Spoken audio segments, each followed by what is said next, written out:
Here is your WESN News on the hour. I'm Naomi Magnish. Thanks for joining us. Here are the headlines. Mount Hope Secondary repairs underway. San Fernando Central gets temporary fix. Tobago Business Chamber demands police performance transparency amid crime surge. Labour Ministry focuses on key legislation and workplace policies for 2024 and 2025. West Indies women secure semi-final spot with victory over England. Now for the details. Following protests and safety concerns, remedial work at Mount Hope Secondary School has begun. After parents and teachers raised issues like electrical hazards and insect infestations, the Ministry of Education has addressed key problems, including replacing washrooms and repairing ceilings. Students returned to school on October 10th. At San Fernando Central Secondary, portable toilets were provided after cracks in the female washroom area led to a rotational schedule, which has now ended. Teachers continue to push for further infrastructural repairs at both schools. As violent crime escalates, the Tobago Business Chamber is urging the Police Service Commission to disclose how it assesses the performance of the Police Commissioner and her team. Chamber Chairman Martin George called for accountability, noting that public confidence in the police has declined. He emphasized that the PSC, responsible for evaluating the top police executives, must reveal the criteria used for these assessments. George also highlighted the need for urgent action to combat crime and restore security in Trinidad and Tobago. The Ministry of Labour has outlined its priorities for the 2024-2025 fiscal year, including reforms to key labour laws and the introduction of workplace policies. Labour Minister Stephen McClatchy announced that new legislation on HIV/AIDS and a national workplace sexual harassment policy are in the works. A $500,000 allocation will fund public education on sexual harassment and support through a multilingual hotline. The reactivation of the National Tripartite Advisory Council is also under consideration, following its collapse in 2021. In a must-win match at the ICC Women's T20 World Cup, the West Indies women delivered a dominant 6-wicket victory against England to advance to the semi-finals for the first time since 2018. Chasing England's 141 for 7, the Windies reached 144 for 4 in 18 overs. Kiana Joseph's maiden T20 half-century and Hayley Matthews' 50 guided side to victory, breaking a 13-game losing streak against England. Afi Fletcher also shone with the ball, taking 3 for 1. West Indies will now face New Zealand in the semi-finals on Friday. Well, that's news to the hour on WESN. I'm Naomi Magnish. Thanks for watching.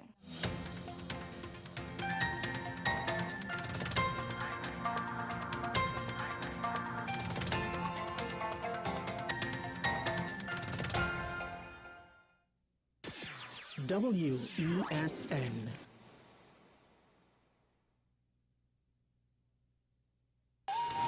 Come travel with us as we explore Diwali across the globe. Diwali is celebrated in many countries worldwide, but do you know the traditions and practices of each nation? From Guyana to Australia, WESN presents Diwali Passport, October 9th to October 30th, with replays on October 31st. It's Diwali Passport, a WESN exclusive.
Transform your home with PCU Plus. From stylish furniture to the latest appliances, we have everything you need to create your perfect space. At PCU Plus, we offer fair prices and affordable financing options that are cheaper than hire purchase agreements. With convenient locations in San Fernando, Tobago, Arima, and our lifestyle showroom in Barataria, you're never far from the best deals. Visit PCU Plus today and discover why we're the top choice for quality furniture and appliances. PCU Plus. Quality you trust, prices you'll love. Visit one of our locations or find us online to start transforming your home today.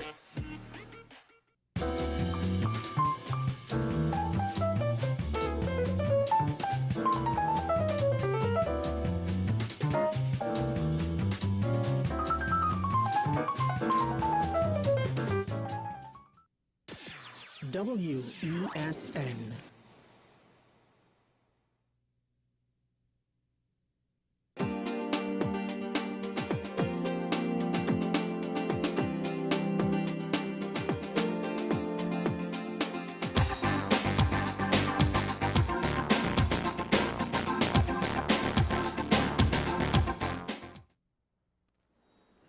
Good morning and welcome back to Dollars and Cents. I'm Darren Jacobs, a senior financial advisor, and I'm here to guide you through smart financial decisions that can protect your wealth and boost your bottom line. On today's episode, I'll be discussing a misunderstood topic of personal financial planning and the role of an advisor. Now, it's a simple question. What is personal financial planning? The textbook definition is personal financial planning is the process of formulating financial decisions to form an integrated plan and implementing and monitoring those financial decisions. Now, while putting together this the script for this show, I remembered my experience as an engineer prior to coming to this industry as a financial advisor. So, little backstory. I was an electrical engineer for about 10 years before I came into the insurance industry. And I would say that I fairly am an educated person and I have a good idea about a lot of things, but I had very little understanding when it comes to personal finance and understanding the importance of these things. Now, in most cases, the first instance I would have had when it comes to financial planning was a meeting with an insurance advisor. And my issue was they would try to share everything with me in that short period of time, and I didn't understand where to get started. I didn't understand what was the process, and it was so frustrating for me that it made me want to brush them off because I felt as though that they were trying to outsmart me in a sense, right? And this is the normal sentiment of most people when it is to talk about insurance and financial planning, because they don't understand the insurance industry. Being here now as a financial advisor, senior financial advisor with one of the largest insurers in the Caribbean, for the past 7 years, this is the most common issue that I've come across. And I want to introduce you to the financial planning process so you can have an understanding of where it is you start and where it is you would end up and how to chart that course throughout there. Right? Now, I have with me a guest, Naomi. And more than likely, Naomi, you would have had that similar experience, not so? Yes, very similar actually. So what was your experience? Well, I have been approached multiple times by various people, various insurance salesperson, people just trying to get me into the whole financial planning, creating budgets, to help further yourself in life. I'm very young, so it does come in handy. I understand the importance of it, but I always felt I've never met anyone who was able to give me a financial plan that made sense to me or that caught my attention, in a nice way. I always felt that it was a little boring. It was like, I don't need to do this right now, but I know there's some sort of importance. And exactly how does it feel? It's literally documented as such, where this is the word for word textbook definition of a person who is now being introduced into personal financial planning, right? So there's essentially 7 steps. Understanding the clients, and this is from the financial advisor's perspective, right? Right. Understanding the client's perspective and financial circumstances, and I'll go into depth into each one of those in a little bit, right? identifying and selecting your goals, analyzing the client's current course of action and potential alternative courses of action, developing a financial plan and recommendation, developing the financial plan and recommendation, presenting the financial plan recommendation, because you have to develop it, then you have to present it to you, then implementing the plan, and then monitoring it and updating it as time goes by, right? So that is essentially the entire process. Now, if we start at understanding the client's personal financial circumstances, that will take into account something we call the quantitative and qualitative information, right? So that will be things like your goals, your desires. So qualitative information would be along the lines of your goals, your values, risk tolerance, and your psychology, essentially, right? The quantitative information would be your current income, so like the hard facts, your current income, your expected future earnings, if it is you're married, you have kids, the value of your assets, things of that nature. So we need to identify where we are first. And I would have realized that a lot of people don't even have a personal budget. Yes. Yes, no, that's a big thing. That's a big thing. That's one of the main questions that they would ask, when you're approaching somebody. Do you have a budget for yourself, or do you have a plan for the future? Not many people do. Why is it that you think that you don't see the need to have a budget? It's not that I don't see the need to have a budget, but I don't think there's enough education surrounding the importance of why you should have a budget or a plan. So I don't think a lot of people are educated enough to know the pros and cons to it. And so what I like to do with clients, a lot of people in your situation, this is a normal thing, right? So don't feel as though, don't feel too bad. Now, most people, like I tell a lot of people, it's easy to the starting point is that every cent, every money that you spend, take a picture of the bill, right? And save it on your phone. Every time you spend something somewhere, take a picture of the bill and save it. That is the easiest way to get started. At the end of the month now, just before you get paid, you tally up everything. You put everything in terms of like an expense column, right? Now I have a personal budget planner that I usually give a lot of my clients, but that's a different conversation. Yeah. No, I actually recently bought a budget planner for myself, but I have no clue how to use it. Good. So firstly, you list your expenses, right? And then you list your income. So if it is you have multiple streams of income, it's important for you to list it. And the more money people have, the more complicated this becomes, right? So you list all your expenses, you list the income, so then now you can track and see where you're leaking money essentially, where you're hemorrhaging from. And then on that same budget planner, you need to also list your savings, you need to also list any assets that you own. So if it is your vehicle, anything to that nature, property, whatever the case is, right? Then you also need to list how much you have in like a credit union accounts, all these different places, different savings accounts. You need to have these things listed onto one document because it's easy you can't fix what you can't measure. Right? So if you could see it in one place every month, then you can identify what are the issues, you can identify where you're leaking money. And a lot of the times people just realize that some things like let me say if somebody have a Netflix subscription, they may not necessarily need Netflix because they have Netflix, they have cable, they have internet, they have all these different things. Like you're wasting money spending on these things here, right? So once it is you're able to identify everything in one place, it's easy now to start the process moving forward because, case in point, I know a lot of people who they are in their 40s now and they would have started a plan when they were in their early 20s. And the common thing is, I have insurance, I have a plan, but when was the last time you check it? You get married, you have a child, you have a mortgage now, and you don't even know where you're going from there moving forward, right?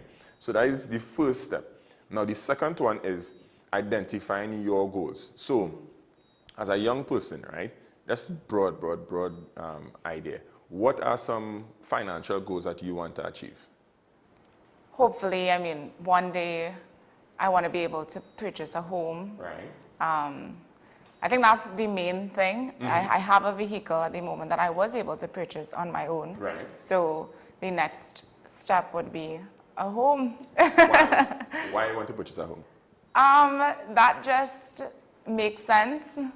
Why it makes sense? And these are the questions that you have to ask yourself, right? Because sometimes you just say you want to purchase a home, but the reality is it that you're just conforming to what society say? I think so. I haven't really sat down and thought intricately of why I want to purchase a home. It just seems to be like the norm. Like it's the goal of every young person before you get older. You want to be able to have a home of your own. So there's no like crazy reasoning to it. Part of that I would say is programming. Right, yeah. Societal programming. It's societal norm that you should buy a home, but sometimes in some people's circumstances, it may not necessarily always be the case. Yeah. So in some cases, if it is you as a young person living home with your parents, stay living with your parents for as long as you can. As long as you can, yes. My mom says that, so I currently live with my mom, and but I don't see myself there forever. Correct. You know? Correct. Yeah. But the key is to have a goal, because if you don't have a goal, then you don't know how to reach there. And this is where the role of an advisor, a skilled advisor, will come into play, because the advisor can identify where you are now, where you want to be, and help you chart the course in order to get there successfully. Right. So bringing it back to the budget, you say you want to purchase a home. You know the process of purchasing a home, down payment, all these different things. You know that process? Yes. Well, it's similar to purchasing a vehicle. Similar to purchasing a vehicle, right? So let me say, for argument's sake, you want to purchase a property for $1.5 million. That means you need to have at minimum 10% down payment, right?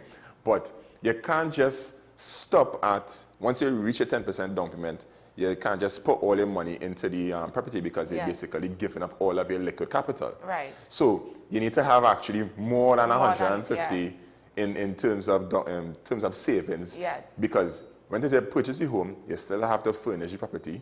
You still have to do all the things that are associated with getting the home, right? So this is where identifying the goals and having it written down in front of you is important. Now, analyze these. Next step is analyzing the current course of action and potential alternative courses of action, right? So if it is we saying we're going with the goal of purchasing a home, right? The current course of action could possibly be create a savings fund, right? Now, where it is you create a savings fund is up to you, and the timeline we're working with could vary as well too. So if it is we creating a savings fund, let's say the goal is to accumulate about $150,000 or $200,000 in X amount of time period, right? So let's say you are in your early 20s, right? And you want to purchase this property, for example, somewhere in your mid-30s, right? You need to have a set timeline and put your money in the right financial vehicle to give you that lump sum when that time arrives. Yes. Right? So that is, and then now also looking at alternative options. So if it is alternative option, could be probably going back to school and increasing your value to the marketplace, where it is you could earn more money, so you could cut down on your saving time. So if it is you get a higher paying job, you could funnel more money towards the saving, towards the goal of purchasing the home. So that's an alternative strategy as well too, all right? Now the next one is developing the financial plan and recommendation. So when it is you sit with an advisor, we would sit down and I would then take your information, put it together, and develop our plan, right? This plan, I would take into account all of the feelings, all of the things that you would have expressed to me, and really put it in a nice package, a nice document that we could chart moving forward. Right. Because like I usually tell a lot of my clients, this is a relationship we're building. And this is a problem that I realize that a lot of agents have, that they just want to come and sell a personal policy and disappear after that. Yes. I'm sure you had that experience. Yes. I've experienced agents. They would be really friendly, really nice. You know, you have a bond with them initially, and you think what they're selling to you is great, and you go for it. But then, in the midst of it, you become lost, and you don't know what to do. And then now all the drive that you had and the motivation you had to do it and go forth with it is gone. So you cut back, you slack off, and that's it. And that has been, to me, that has been a loss or an area that a lot of agencies overlook, because how I operate with a lot of my clients is where you start now is not where you're going to end up. Yes. Right? And like I said, this is a relationship we're building, because at some point in time you'll get married, at some point in time you have children, at some point in time your needs would change. And Yes. usually people needs always change. People needs never stay the same throughout. Because as you get older, you want to achieve different things. Your goals will shift a little bit. So you might be saying, no, you want to save to buy the home. Yeah. But then you might get married, right? And you may not have to buy the home again. Your husband may have a home already. Yeah. Right? You can move in. Yeah. And then you may want to look at kids. So things may change Yes. during that period. And this is where the relationship of the advisor will come into play. So Agreed. people usually, when these things happen, needs does change, right? So you tend to look at, initially at this stage in your life, you're looking at predominantly savings. But then let's say you get married and have kids, your need may, at that point in time, may be protection. So Yes. you want to make sure that in the event anything has happened to you, your family is taken care of. Yes. So let's say, fast forward a little bit, we do get a mortgage, right? And it's you and your husband, you have kids. The reality is, a lot of people lose their property if it is they don't have adequate coverage on their mortgage. Coverage meaning not only house insurance, but something like life insurance attached to the mortgage. And this, in most cases, that be the first instance people come into contact with life insurance when they actually see the need for it. You're right, Because yes. before that, as a single person, you're not young, well, and free. studying life insurance. A young, a healthy. Yeah, you ain't studying that. But when Yeah. you get a mortgage now, you know, and it's both you and your husband paying the mortgage, or let's say he paying the majority share. Like I had a conversation with a client just recently, and that was the situation. The husband was the one who was paying the majority part of the mortgage, right? And in the event of the husband's passing, the wife will not be able to maintain the mortgage. So if he dies, she would lose the property, Yes. right? So we had to structure his coverage in such a way that the life insurance would pay off the entire mortgage in the event of his passing and still leave the family with some money. So that won't really adjust their standard of living. Same as for the wife. So both parties have coverage. Now, when it is you're going for a mortgage in the bank and you have a joint, the bank will usually tell you that both parties needs to have life insurance coverage. That is not for your benefit, that's for the bank's benefit. Right. Because they want to make sure they could recover their investment. Yes. It's in your interest, because if you don't have this coverage, the bank come back and take back the money, take back the property, And now you have nothing. You're out in the street. Same thing, bringing it back to, that's why you had the need for critical illness coverage. Because if it is, let's say you get diagnosed with a critical illness, what usually happens is, if it is you're unable to work for a particular period of time, you're not earning an income. So the critical illness coverage replacing your income for that period of time until you recover. Because based on the type of illness that you get diagnosed with, you may be unfit to work, you may be home for months, and no job in really going to pay indefinitely. Yes. Like that. I mean, I know you working, but No, it's true. It's true. if it is they paying you indefinitely and you home, you never know. Oh, that's wrong. So those are some of the initial areas or initial instances people would have contact with presenting the plan, and then implementing it is really putting it in place, right? And when you put these plans in place, it's important to reevaluate it as time goes by, because the coverage now may be, let's say in this situation here with this, you get married and you have the children, you get married first and you have the mortgage, then needs may shift or focus may shift in terms of protecting for the children. Yes. So you want to make sure that you could replace the income for a particular period of time, not only just covering the mortgage, but maintain the family's standard of living. And this is where implementing the plan comes into play. So once we implement it, you know that you have this coverage, you could have a sigh of relief, knowing that in the event anything has to happen, your family is covered. And then really monitoring and updating as time goes by, because let's say for children, right? You're really supposed to start planning for children's education when it is before the born. Okay, okay. Right? I didn't know that. The reality is in Trinidad and Tobago, a degree come like CXC subjects right now. That is just getting a foot in the door. Yes. That is not enough to land you a high-paying job. You need to do advanced degrees, you need to do masters, you need to do additional certifications, and these things cost money. And if it is you don't plan for this, you basically setting your children back. Yeah. You making sure that they start off, or it has some people that say... Like the bare minimum. At the bare minimum. It has Yes. some people that say, I struggle, so my trying to fight it too. Yeah, oh gosh. Which is, in my opinion, is never a good place to put your children because you're starting them at a disadvantage. Yes. Right? So, I talk plenty. What was your perspective on this viewpoint as it relates to personal financial planning and the process? I mean, so far I have a much better understanding of why financial planning is important. Like when you said, when you spoke about creating a personal budget for yourself and how to go about doing it, to start taking pictures of your receipts and your bills and all these things, that is a really good idea. I don't do it. I mean, ever so often my mom would remind me, like if I have to put gas, she always reminds me to hold on to my gas bill so that I can tally up for the month so I know how much money I'm putting out in gas for the month, but I don't do it. So, I mean, now I'm at a place like, it sounds like a really, really good idea and you're selling it to me. So I love that.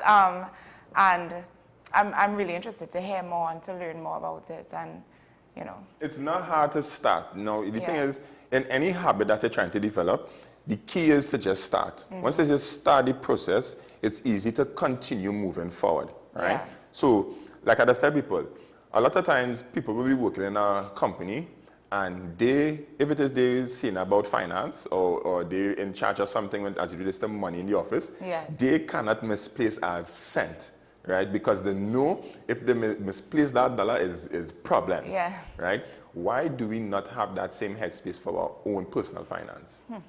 I think one thing to it, people, when you think about financial planning or you think about creating a budget, it seems to be like a lot of work, and people don't like a lot of work, you know, or they don't like extra work. So when you're looking at it from, I guess, your perspective, you know a lot about it. So for you, it might be easy. But for someone like me who knows little to nothing about financial planning, it's kind of, I have to go through, you know, more to get where I want to get, to be where I want to be, or... And this is where the role of a skilled advisor does come into play, right? Because I will be the one who will be holding you accountable, because sometimes people need that. Now, people need to be held accountable to the point where they somebody keep reminding them that, hey, this is what we're doing, this is the objective that we have, this is the goal that we have. But you need to do work as well too, because in the whole process of monitoring and progressing and updating the plan, you have your responsibilities in terms of this relationship as well as the advisor. So you need to take control, or you need to look at the bills and list them, because I can't do that for you. I'm not there with you, right? You need to do that. And then when you finish our process, at the end of the month, we could now review it. If there's have any questions, you have any issues, we could see, okay, these are the areas we need to adjust, and these are the things we need to funnel more into this area here, and this is how we can make it work. But it's a process. Yes, but in simple, I mean, you made it sound so simple. Like, if starting this process is as easy as just holding on to your bills, just holding on to your receipts, I don't see why it would be difficult. I mean, I know most people, you go and you purchase something, and you just crumple the bill and throw it away. But I usually put it in my wallet, but then it just becomes trash. Yeah, it builds up, and then after a couple of weeks, I'm like, where's our bills in my wallet, and throw everything away.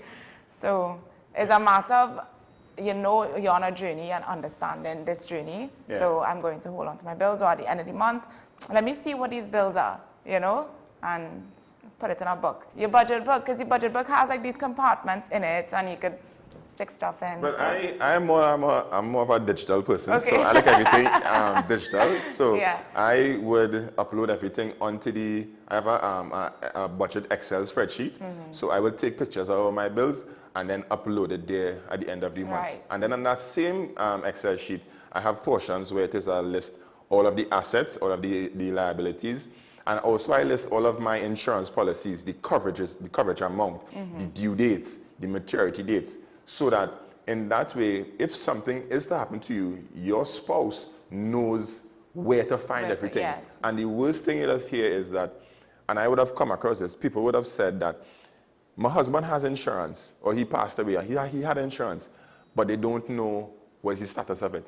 They don't know if the policy lapsed, they don't know if he was still making payments, they don't know what is going on. So I'm always of the firm belief that you cannot fix what you cannot measure, right? You will not jump in your car and your gas gauge not working and expect to just magically know when to refill gas, right? But this is a conversation we could continue as time goes by. This has been Dollars and Cents. I hope that you got a lot of value out of this. If it is you need any further information or clarity on anything, you could reach out to me at any one of my social media platforms.